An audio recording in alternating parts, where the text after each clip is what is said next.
मुझे करीम नबिन जे सरदार जो गुलाम खालिद बिन वलीद जंग में वयो। जंग विढ़ंदे विढ़ंदे हिकिड़ो टोलो उन में प्यारा दोस्तो खालिद बिन वलीद अॻिते आ विढ़ंदो रहियो। पोयां सहाबी बि आया ज़ोर सां हमलो करे उन्हनि खे पोइ ते हटाए हटंदा विया। खालिद बिन वलीद हेठि निवड़ी करे पंहिंजी टोपी मुबारक हेठि किरी पई उहा खणी करे जीअं जो पोइ ते हटिया। साबिन अर्ज़ कयो ओ खालिद बिन वलीद तूं पंहिंजे टोपीअ जे करे एतिरो हमलो कयो तूं बि ज़ख्मी थी पए कुझु सहाबी बि ज़ख्मी थी पिया। अगर तूं हिन में शहीद थी वञे ओ सोना तुंहिंजी जान खे खतरो हिकिड़ी टोपीअ जे करे तो एतिरी महिनत कई। खालिद बिन वलीद अखियुनि मां लुढ़क हारे चवण लॻो अदा तव्हांजी टोपीअ ते नज़र आ इहा टोपी आम न आहे इहा टोपी उहा जंहिंमें रब जो वॾो राज़ रखियल आहे। इन टोपीअ जे अंदर वॾो राज़ रखियल आहे। कहिड़ो राज़ रखियल आहे ओ हज़रत खालिद बिन वलीद चवण लॻो जॾहिं मुंहिंजे दिल पर नबी हज करण फरमायो मुंहिंजे दिल पर नबी पंहिंजो मथो मुबारक पूड़ायो मुंहिंजे महबूब जा वार मुबारक ज़ाया न थिया। मुंहिंजे दिल पर नबी पंहिंजे गुलामनि में उहे वार तक़सीम करण फरमाया।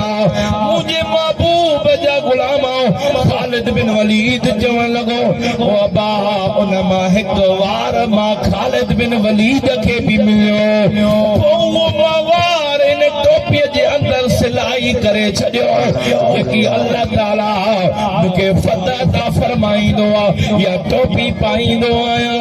इन महबूब जे वार मुबारक जे सदके मूंखे फतह मिलंदी आहे। मां सिर्फ़ टोपीअ जे करे एतिरो महिनत ऐं जिहाद न कयो बस इन टोपीअ जे अंदर मुंहिंजे पीरीअ जो वार मुबारक हो तॾहिं मां एतिरी महिनत कई इहो वार इहा टोपी काफ़रनि जे हथ में अची वञे उहे मुंहिंजे महबूब रसूलुल्लाह जे वार मुबारक जी बेअदबी कंदा। अगर मुंहिंजो सिर हलियो वञे इहा टोपी काफ़रनि खे न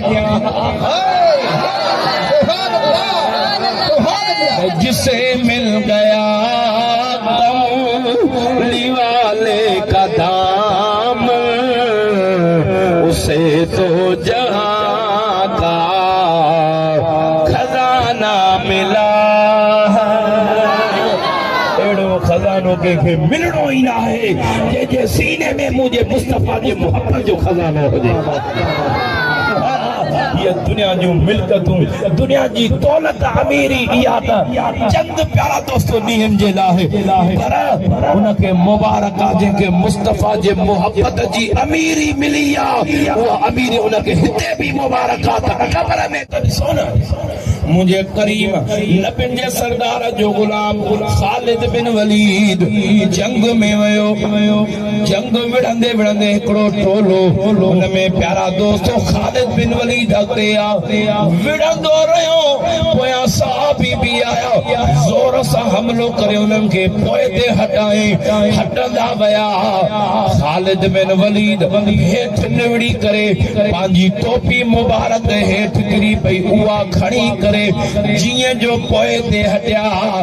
साबिन अर्ज़ कयो।